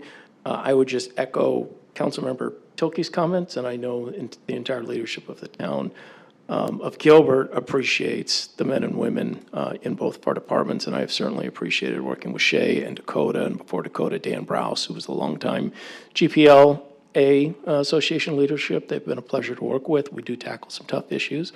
There are times when we're not able to do everything we'd like to do, but there's always opportunity to continue to talk and engage with our council and see what's possible. When it comes to our pay, there is a council-adopted pay philosophy that at any time we would be more than happy to sit down and work through any potential changes we think are appropriate. I do think the men and women serving this community are as fine as any I've worked with and as fine as any in the region. And I don't believe with this council, but with previous council, we have talked about going away from 50% of the market to 60% of the market and how we benchmark. And chiefs could provide any additional clarification. One thing that was not pointed out for our sworn positions, they actually start with the top out pay and work from there. It's not exactly the same as for the rest of the organization, but we want to support them in the work they do, and we want to make sure that we recruit and retain the best possible people we can in service to this community. And so any tools we can work on together to do so, we look forward to that dialogue. Thanks, Patrick. Okay, then I'll bring it back to the council. Any discussion amongst the council, comments that you'd like to make? Councilmember Tilke, I don't know if this is the time that you want to offer any suggestions, not to put you on the spot. You don't need to go first. I do want to say thank you to everybody that serves this community. I think that we know that there's a difference the second you cross the borders in the town of Gilbert. And whether that's public works or public safety, it is dependent on all of you. And I hope that you don't take what is said in a negative way, because as the staff looks at this, they're trying to look at you, trying to look at all of the employees as a whole to make this a team. I went back and watched, oh my gosh, 3 council meetings, 3 study sessions and a council meeting from 2012, 2013, 2013. Councilmember Taylor, I saw you on the screen listening to all the comments, and I still didn't get the one that was in between. I will tell you that. So if this comes back for future discussion, there is a meeting missing in between those study sessions, because we came back to one meeting and they said, we've already agreed that we were going to sunset the MOU 6 months early. There was no, I never watched a meeting that happened at. So that's what I was looking for. But we know that you work incredibly hard in this community, and it is a great community because of what you do. And one of the greatest assets that we have for public safety is the relationship between police and fire. And I think it was really evident here over these discussions too, how you come together. And Shay, you can come and represent Gilbert PD as well as you represent Gilbert Fire. And I really appreciate that, and hope that as our newer, younger firefighters and police officers come on board, that they continue that relationship, because it's not something that we see everywhere we go. But I always know when I'm with our fire department and when I'm with our police department, and I appreciate that, and thank you. And I think, Councilmember Torgerson, you were maybe trying to lean towards at one point, and I can't remember exactly what you said, there's been a lot said, but it's how we tell that story more than anything, and how we explain it more than anything. I think from staff's perspective and council's perspective, we see all of the benefits that we have provided to public safety over the years, but I'm not sure that the boots on the ground appreciate them in the way that we see them. And the public safety training facility and the remodel of the dispatch center and what that means for public safety, I think it kind of gets lost in translation, if you will. And we need to look at things a little bit differently sometimes. Perspective. Any comments from anybody? Councilmember Torgerson. Something's not sitting right with me, and I don't know what it is yet. But I've listened to everybody speak, and I'm not seeing everybody on the same floor. There's something missing in the discussion that is making me uneasy. It's like listening to 2 employees argue, and they're talking about different situations. This is not what you see here. No, this is what it is here. I'm missing something.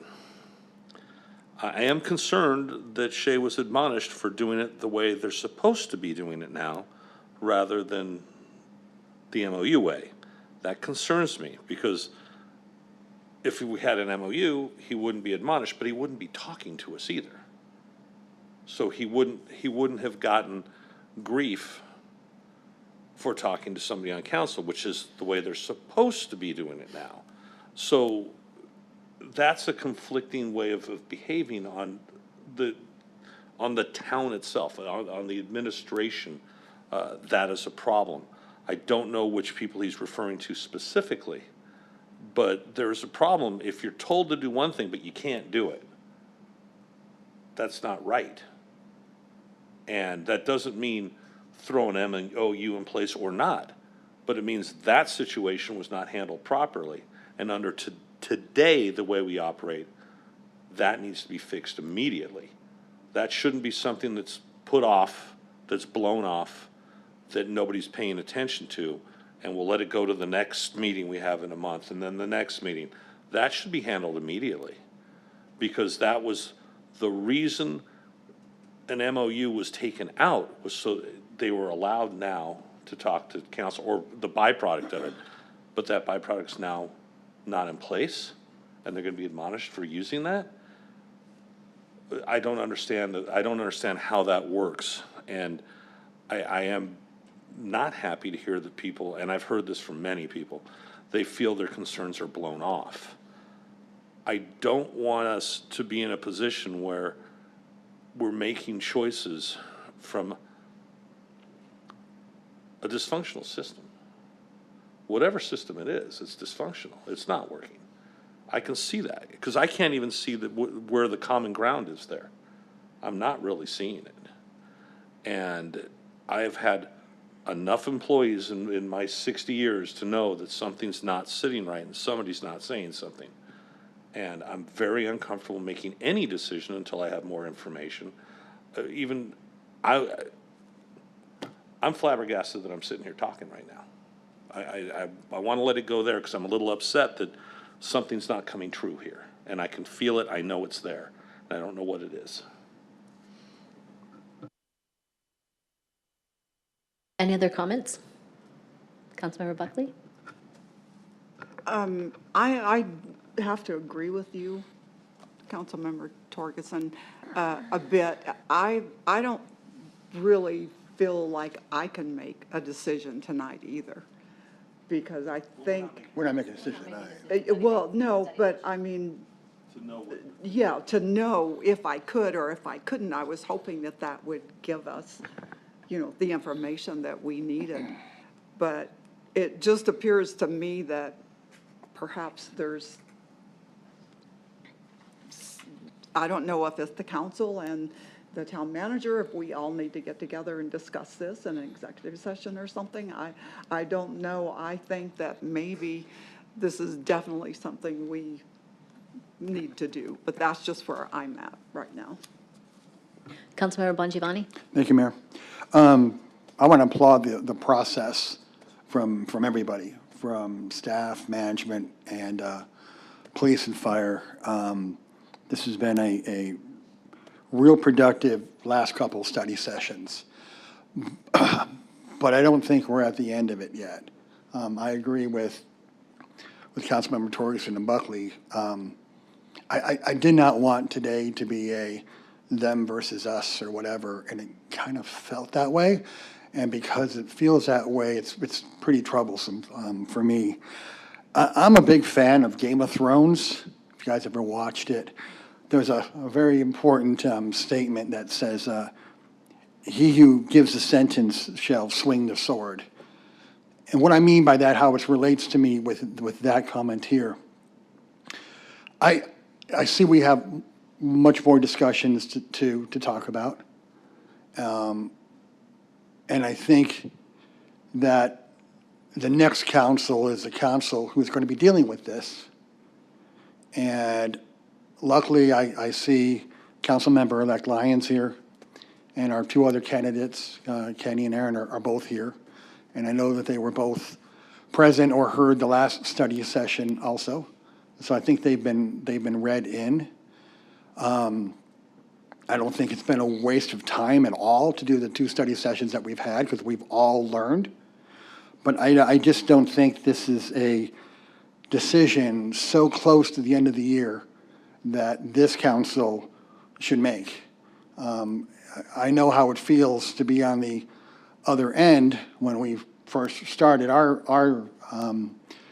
after our election, that, council made decisions before us, and that happens, but, we tend to get the grief of it. And I don't really want to be in that position without feeling very comfortable with where we're at right now. So I personally would rather wait until the next council takes seats before we continue to make this discussion. Councilmember Tilke, Councilmember Kaprowski?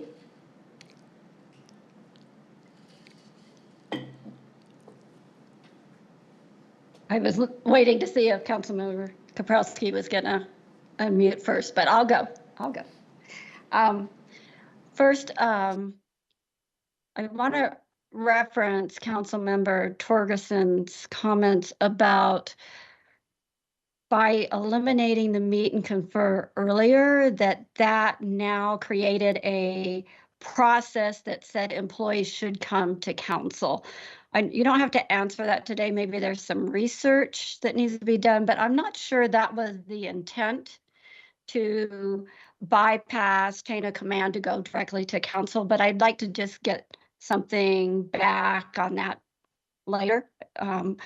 Because if that was the intent, then your concerns are valid, Councilmember Torgerson. If that wasn't the intent, then maybe there's a misunderstanding that I just like cleared up. But I just wanted to mention that. I don't agree that we need to institute an MOU to provide the best environment for our first responders, their fellow non-sworn officers, and the rest of Team Gilbert.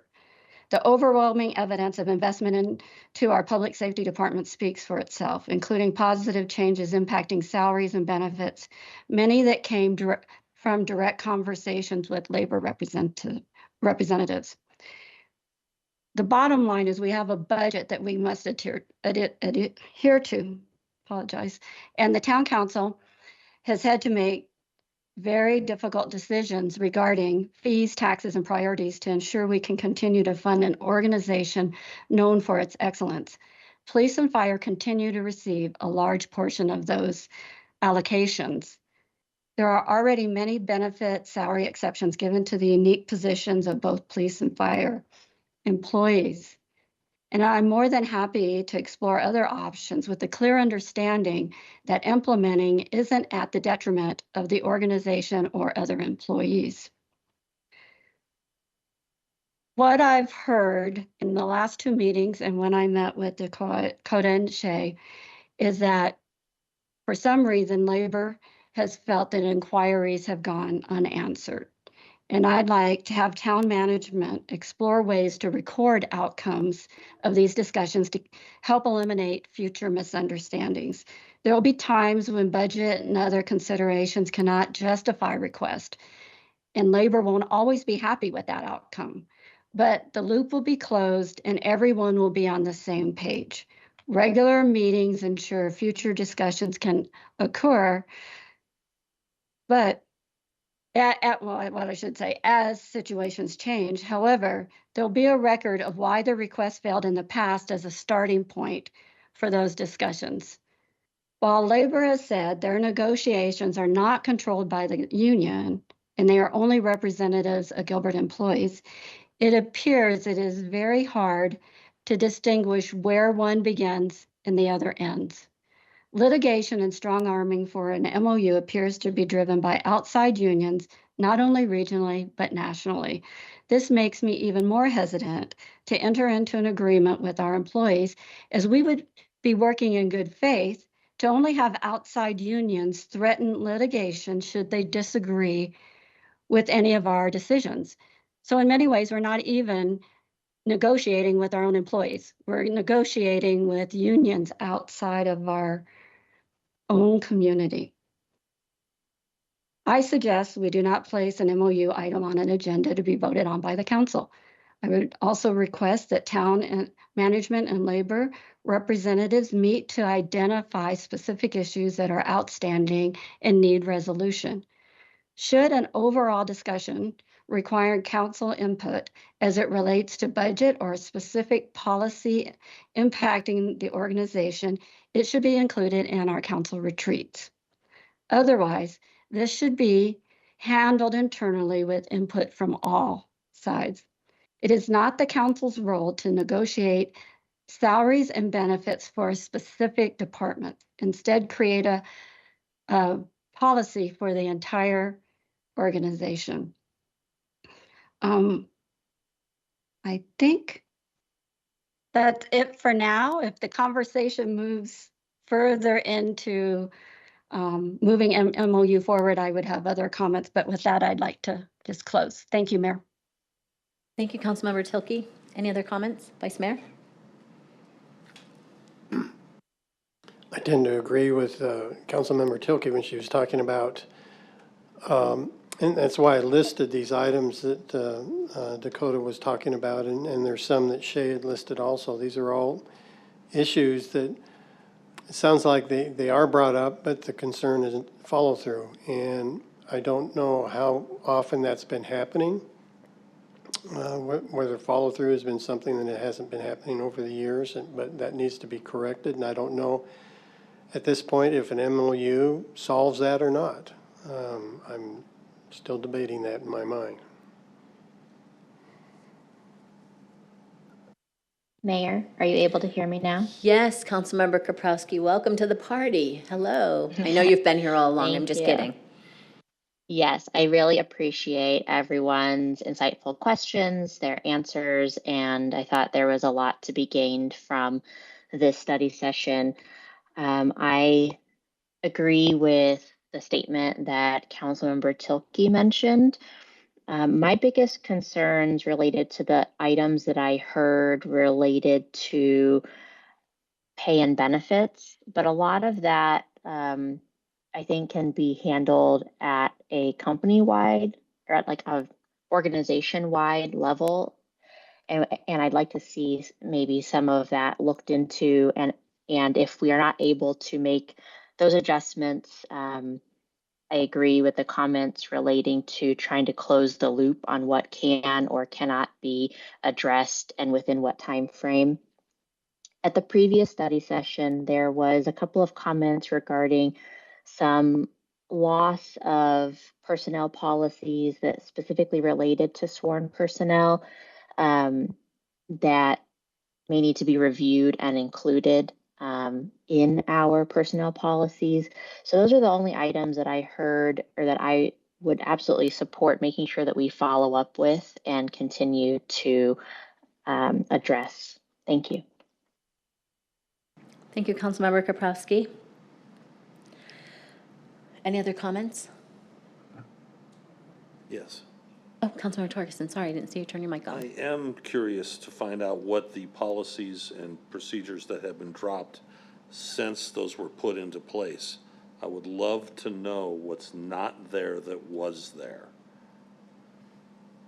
What was lost when the MOU went Right, they away? incorporated things into They did a grandfather in. policy. They incorporated things into our employment policies, but I've been told they've been stripped away over the years. I would like to know specifically what was there that is no longer there since it was initially put into HR policies. Does anybody know what that is? Mayor, Councilman Torgerson, we can certainly get that for you. The only one that comes to mind that I can think of outside of made potential tweaking through the years was, I believe, vacation buyback. And maybe one of our chiefs could confirm that, but I think that's the only substantive thing I'm aware of. Mayor, Councilmember Jorgensen, I'm not sure what has been stripped away, but there are a handful of rules we have in our policy that are carryovers from the MOU that are in our policies, and we continue to follow them, but they are not in the benefits or in the personnel or admin guidelines. And so those are ones we could easily incorporate if the town saw to do that. Some of those examples are our officers are allowed to take a day to do all their medical appointments. That was a carryover. There was one more. The sick time? Oh, no, there's one more. I'll let Rob go because I have it in my notes. There's 2 or 3 that we carried over, and I'll consult with my. Mayor, Councilmember Torgerson, the one specific mention, Patrick's correct. When we did the initial conversion of the MOU provisions into the personnel rules and administrative guidelines, that one was omitted through no error. We just weren't quite thorough enough to get that added to the administrative guidelines. During my tenure, that's something I know, speaking with Shay specifically, that I've offered. I support that measure. I've offered up a couple times, and I think that's a good starting point for an issue for us to move forward with. At this point, there were other priorities, but that's absolutely something that is mutually beneficial to have that conversation because it helps us out with staffing and opportunities for employees on compensation. When people said things have been stripped away over the years, has nothing been stripped away over the years? Was that just something that was said and not actually valid? I'm not. So the other one I was thinking of is our, so we have donning and doffing, which allows us, we have time for our officers. They start their shift at, say, 1 o'clock. They don't have to be in briefing till 1:20. So that's one thing that's been carried over. The other is the admin hour for our sworn officers. They're allowed, as long as they're caught up on their work, they're allowed to work out at our facility for 1 hour, either the beginning or the end of their shift, or for non-patrol positions, if they can incorporate it into their day. That was a carryover. The one that Dakota just mentioned to me, he's verifying whether it was or was not in the MOU, but that is a change that I did make when I got here, which was sick time is no longer a driver of overtime. That was an issue that we were seeing. I would give you the short version. People would call in sick. It was because they couldn't get a day off. And then they would end up picking up a shift on their days off, and they'd come out 5 hours ahead. Once we changed that rule, that went away. We had mandatory overtime. We had mandatory standby for patrol. Once we got rid of that policy, we were able to eliminate that. We'll verify whether that was a carryover that I got rid of, but that is one change that I made in around 18. And that made a positive impact on not only our overtime, but our morale and our standby pay as well. But that's the only one. Mayor, council members, there was also one item that apparently was left out of policies and guidelines that was a 5% pay increase while on an injury assignment in our fire department. That was actually getting paid, and then because it wasn't in the guideline and we changed who was running our inputting that information in the system, when we realized that that was not getting paid, we went back and made corrections to it, and we've added the language back into the policy. So that was one that got that sort of fell off, to my knowledge, for when things were added from the MOU, but it's been rectified since and corrected. All right, so what I'm hearing is really nothing has been taken out, at least of any substance that you can recall. Mayor, Councilmember Tort, I believe that's correct. To my knowledge, there's no benefits that were intentionally stripped away from the original of the MOU process. That is correct.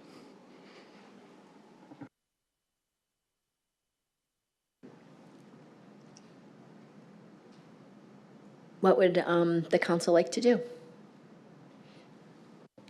I just like to sleep on it because I haven't digested this. I'm very uncomfortable in a lot of places, and I want discussions with management. I want to hear why certain things happened, and I want to sit and digest this, and I don't know exactly what that means for everybody else and where they're sitting, but I have more to learn here.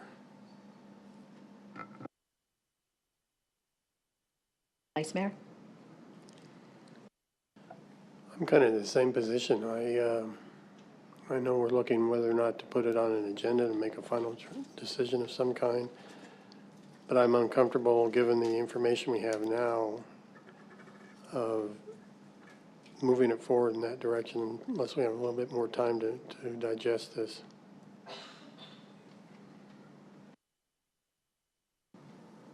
Councilmember Buckley? Yeah, I agree with both of them. Councilmember Bongiovanni? I'm agree also. Councilmember Tilke, Councilmember Kaprowski, anything to add? Mayor, the only thing I would like to add is that if we direct staff to identify those issues that are outstanding, that labor feels they have not received a response on, and in addition to that, looking at what may have fallen off during the MOU and the intent of when meet and confer went away, the conversation with council, they could bring that back. I think that's a total separate issue than the MOU. I think that's an item that can be discussed to see how we can be better at communicating with our labor and them with us. That is should be accomplished, no matter if the council wants to look at an MOU far into the future or not.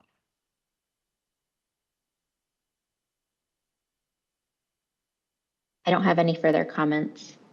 Thank you, Councilmember Kaprowski. I was waiting patiently. Thank you. I appreciate that.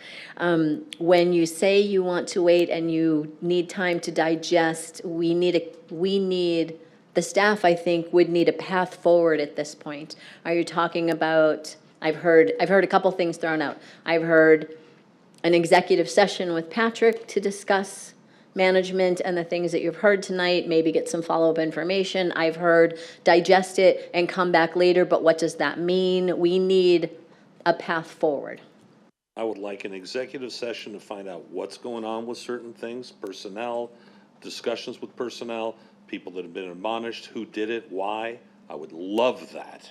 I would like to find, in that same executive session, I would like to hear nuts and bolts of what's been removed that now no longer, apparently makes things no longer work properly, according to some, right? I want to hear that, and then after that executive session, we can make a decision if we want to talk more in study session, if we want to move it forward, whatever. But I want to hear a lot of specific information that I feel staff and labor reps should be able to get inserted into our discussion. And it's a discussion that maybe doesn't need to happen in anything but in an executive session, because it involves possible personnel issues. Okay, you lost me for 1 second. That you want labor to be involved in, did you mean coming to the executive session, or you mean? Now, I Okay. want to make sure that the questions that they supply Okay. are discussed in executive session. Okay, I just wanted to clarify. I want to be clear. Dakota asked to come back up. Dakota, I'm going to let you. Thank you, Mayor. I just wanted to clarify some of the actual items that were left out of the MOU when it became personnel rules. There could be more than this, but these are what we have as of right now, so I just want to make that clear. These things are items that fell off, not necessarily new things we would be asking for or anything like that. I just want to make that clear that these are just actual items. Some of them include the lead officer program, alternative schedules, sick leave incentive, ability to donate sick to affected employees. And here's the big one that I can answer questions if there is: IA process and discipline advisory board. Those things fell off of the MOU and were rolled into what we currently have now. Thank you. Thank you, and we can bring those to bring them to the exec session now that we have specific items. Thanks for that, Dakota. Chris? Yes, Mayor Peterson, Council, I just want to remind that under the executive session statute, we're limited in what the discussions can be. We could talk about personnel issues if there's a specific person, specific employee, but not generally. Legal advice, we can certainly provide that, but it sounds like some of this discussion that the council is considering could not occur in executive session. It would have to be an open session or individually, but not as a body. We could talk about the legal aspects.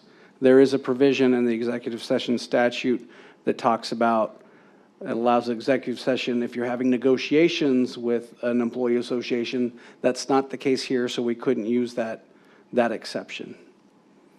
Thank you for that reminder.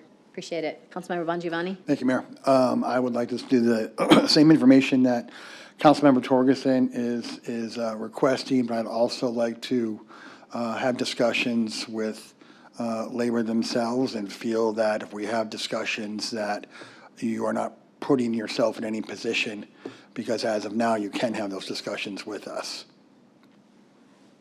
Are you asking for a sit-down discussion between the entire council and the labor management? I'm trying to clarify. No, I just want to get some answers from their perspective on some things also.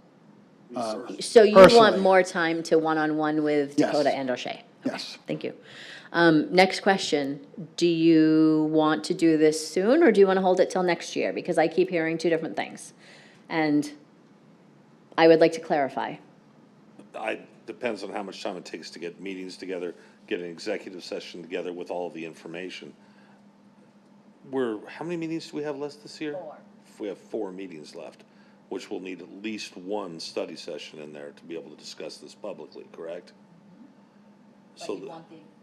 But you would want the exec session first, I would imagine? Yes, ma'am. So I'm just trying to lay it out. You want an exec session first Yes, ma'am. to cover the things that we can cover legally with Chris, and then another study session Yes. before you will decide whether or not you want to bring this to an agenda. I would think so, because at this point, I don't have the information to make a qualified decision. Why would I bring it to an agenda if I can't even, I can't even discern some of what I'm hearing, because it's not right. There's a disconnect somewhere in here, and I would like to feel I'm making a proper decision when I do. And I think I need all that information before I make that decision. Vice Mayor, your comments? I'm good with the process that you've outlined, Mayor. I think that it would work. Okay. Councilmember Bongiovanni? Mayor, I'll answer your question. I think I agree with the process, but I'm still very solid about having this discussion and voting with the new councils, since we're the ones who'll be having to deal with this. Then could we have the study session after the new council is in place, so doesn't feel like a waste of time for some people that aren't going to be around? 'Cause Yeah, I I'm don't good. think she wants to hear it. and she I shouldn't have don't to. want to sit through this again. Right. I asked last meeting that we didn't have to have this study session now so that you could move it forward. And I couldn't get a consensus out of the group that way because nobody wants to talk. This is a political issue. It's a difficult issue for our community. It is not a good issue to be discussing. And so I was trying to be the only one that was bold enough to say it. He's smirking. It's true. So Mike, if you want to hold this to next year, then don't waste our time because, and I know you don't like that statement, but if you're going to do an executive session, the council members that are elected are not going to be able to be a part of that. So they're not going to hear any of that. That's fine, but- And then another study session that they should be able to participate in. I'm trying to lay it out for you so that everybody can be successful in this discussion. I'm not trying to be a thorn in your side that I know you think that I am. But staff needs to know how to lay it out. Let's lay it out that just the whole thing happens after the first. Yeah, I'm good with that. Staff needs direction. I know that they do. I've worked with them long enough. I'm good with that, but I also want to make a comment that anytime you learn something, it's never a waste of time. So that's how I feel about that. I don't want to consider this a waste of time because it wasn't at all. I didn't say it was a waste of your time. I said that I thought it was a waste of my time. I was being honest. You don't like that I'm honest. I can appreciate Or that I'm that. forthcoming. You're allowed to say whatever you want to up here, but I'm not. I felt that you had wasted my time by bringing it forward and then all of a sudden changing your mind and saying, no, we need to do it next year. That's what I felt. So I have a Okay. right to say so. Councilmember And Torgerson. I think to take it off the plate till next year is the proper thing to do. I didn't get the answers I was thinking I might hear or answers I was hoping somehow to get left or right. And to go through this process, it's gonna take some time anyhow. Table it till after the first of the year. Let's just table it. There's no reason to sit and die on the dais for it right now. There isn't. It needs to move forward, get some time and a couple meetings, a couple things to talk about, get some real answers to know what we're really talking about here. And let's just do it after the first. And that way, it really doesn't become what I would agree is a waste of time for a couple of people. Let's just do it, let's take this to January, whatever.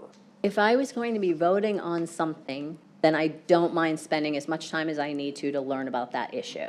If I'm not going to be part of the process, then it doesn't make sense for me or Councilmember Tilke to be part of the process and have to do extra meetings. You all talk about how much time you spend, but No, but I agree with you. Councilmember Buckley. I just wanted to bring up I believe there was an issue that Jim mentioned that we needed to address right away. The issue of someone being admonished.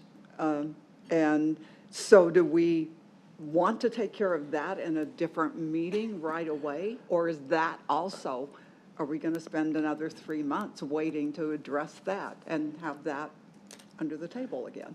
Town manager? Mayor, council members, if I could, maybe I'll have our two chiefs come up. I'm not sure exactly what the issue is.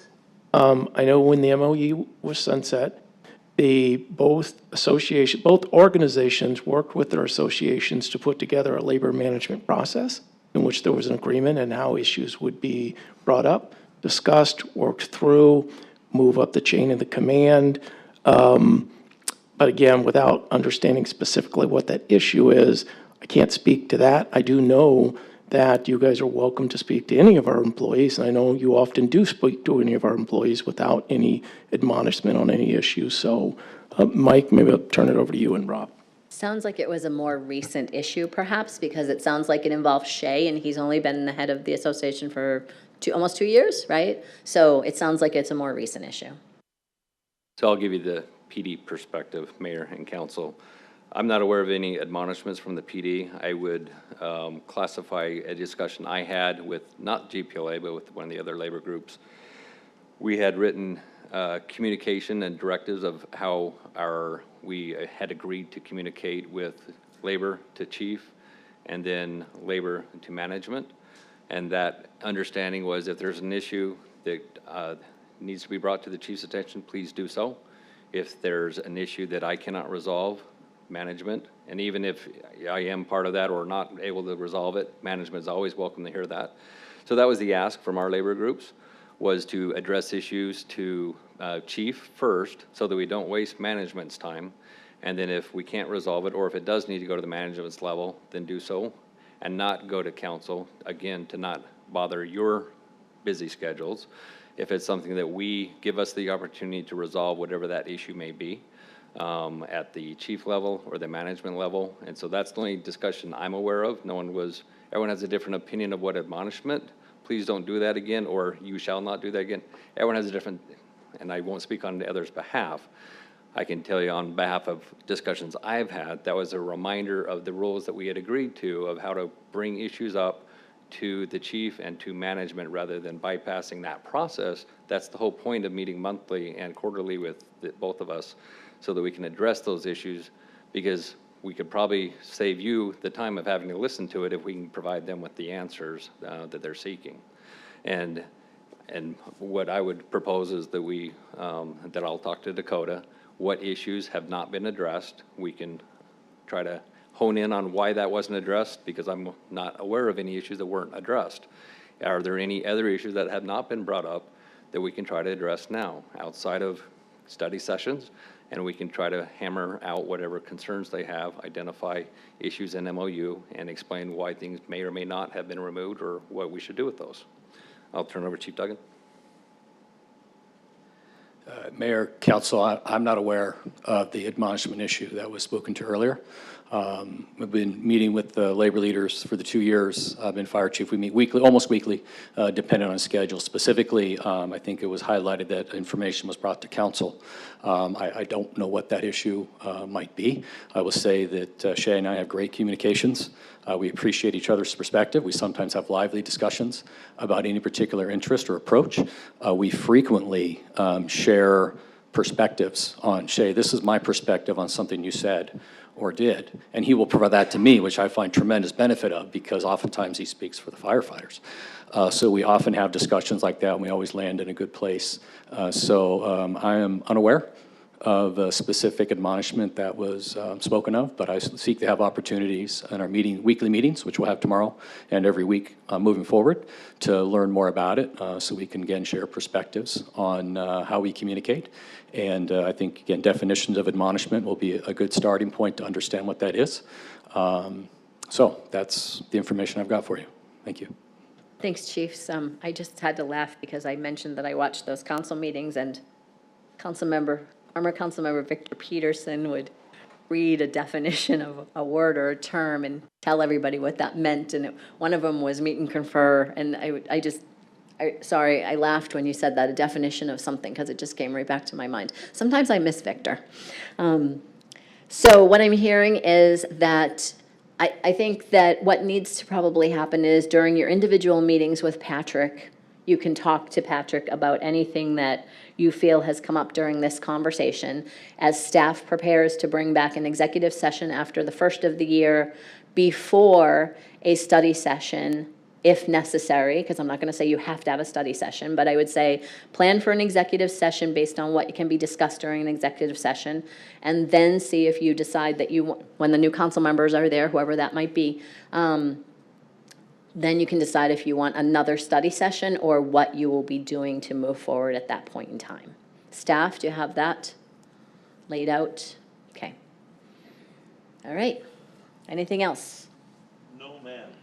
Okay. I then. have one thing. Oh, yes, ma'am. I'm sorry. And I don't know if this is appropriate or not, and maybe Chris can let me know, but once Chief Solberg and Chief Dugan, if, once you guys have those conversations, can you let us, apprise us of what happened? Is that appropriate? I was going to say, since I recommended that you have individual conversations with Patrick, maybe the chiefs report back to Patrick. Oh, that's what what they've okay. learned, and would that be okay, chiefs? Report back to Patrick and what you've learned, and then when you have your individual one-on-ones with Patrick, then you can discuss whatever's come out of that to make it easier. Then it's not 6 people having meetings with both chiefs and Patrick. Try to condense it a little bit. Okay? Then I will go ahead. Anything else, ladies online? Councilmember Tilke, Councilmember Kaprowski. I don't want to forget anybody. Hearing nothing? Nothing from me, thanks. Thank you. I will go ahead and adjourn this meeting.